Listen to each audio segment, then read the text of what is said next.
Someone's mood changes and suddenly your body goes to work. You replay what you said, you study their face, you try to fix the atmosphere before they even tell you what is wrong. Maybe it is your partner, a friend, a parent, or someone at work. Their emotion enters the room and somehow it becomes your responsibility. That looks like empathy, but sometimes it is fear wearing the clothes of kindness.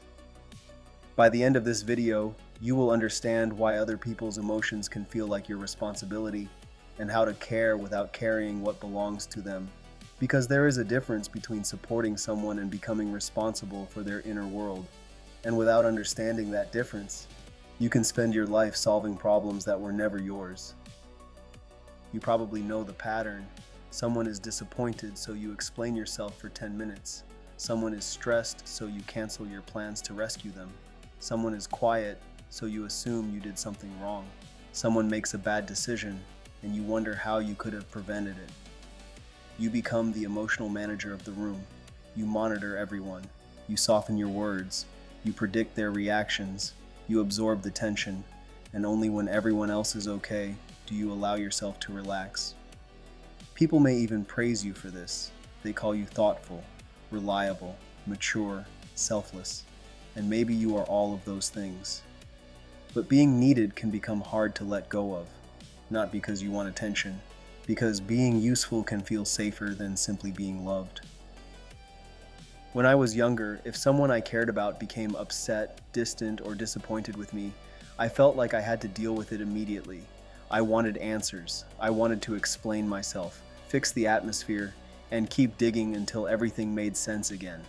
Part of that came from caring, but another part came from feeling as though their emotions had suddenly become my responsibility.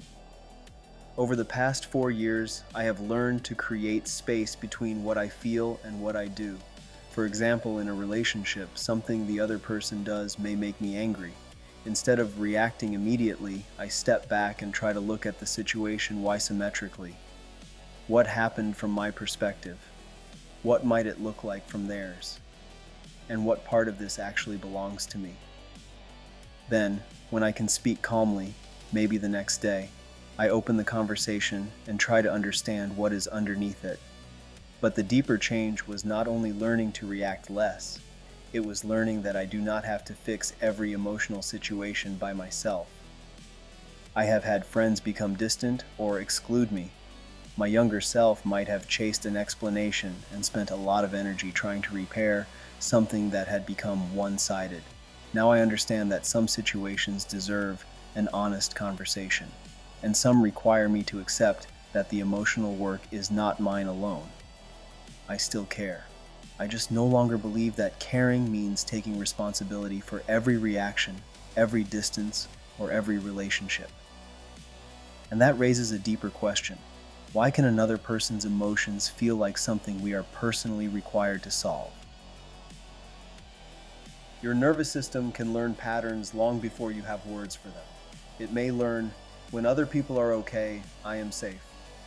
So even as an adult, another person's disappointment can feel like danger, not physical danger, emotional danger, rejection, conflict, disapproval, the possibility that someone may misunderstand you or leave. So you help faster than you think. You say yes before checking your energy. You apologize before deciding whether you did anything wrong. You solve the problem before the other person has had the chance to try. Each time you do that, imagine taking one object from their hands and placing it into your backpack. Their stress goes in, their deadline goes in, their loneliness goes in, their bad decision goes in, their reaction to your boundary goes in. At first, the backpack does not feel heavy. Carrying it may even make you feel valuable, but eventually, everyone around you is walking freely, while you collapse under weight they were supposed to learn how to carry. That is the trap of emotional over-responsibility. You can become so focused on protecting people from discomfort that you also protect them from growth. You answer the question they needed to wrestle with. You prevent the consequence that might have taught them something. You take responsibility for a feeling they needed to process. Then resentment begins. You think, Why does everyone depend on me? But there is a harder question. Why do I keep teaching people that I will carry everything? This is where the Wysometric view matters. Imagine the cylinder. From one angle, this behavior looks like kindness. You are caring, generous, emotionally aware, and willing to help. From another angle, it can look like control. Not cruel control, not manipulation. It is the quiet attempt to control the emotional environment so you never have to experience someone else's disappointment, anger, or sadness. Both views can be true. Your care can be real, and your fear can be real. The full object is not, I am selfish, and it is not, I am just a people pleaser. The fuller truth is, I learned to use helpfulness to create safety. Once you see that, you do not have to become cold. You only have to stop confusing love with ownership. You can love someone and still let them be disappointed. You can support someone and still let them make a mistake. You can listen without becoming their solution. You can say no and allow them to have feelings about it. Their feelings are real, but their feelings are not automatically your instructions. Some personality styles are especially sensitive to the emotional atmosphere around them. People who identify with patterns like ENFJ, for example, often notice what others need very quickly. They may be natural encouragers, organizers, and emotional connectors. That can be a genuine strength, but every strength has a shadow. Reading the room can become constant monitoring. Encouragement can become rescuing. Leadership can become believing everything depends on you. And harmony can become avoiding necessary conflict. A personality label is not a diagnosis, and it is not destiny. It is simply one angle. The important question is not, what type am I? It is, what does my strongest trait become when fear is driving it? Empathy guided by freedom becomes support. Empathy guided by fear becomes over-responsibility.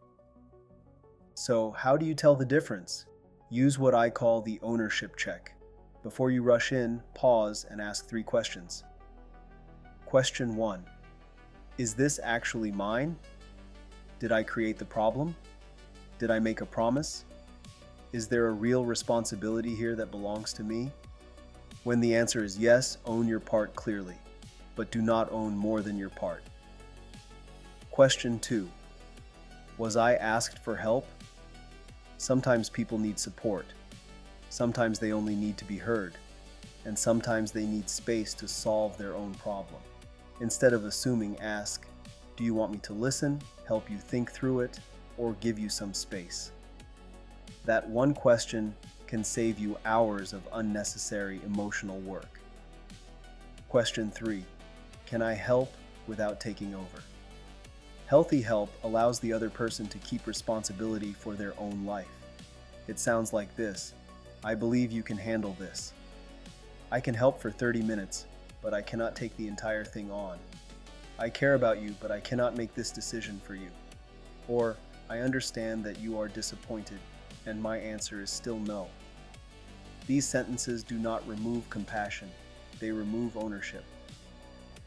Imagine a friend calls you late at night with another crisis. Your old pattern says, stay awake, cancel tomorrow's plans, solve everything, then feel frustrated that they keep depending on you. The ownership check says, I care about you.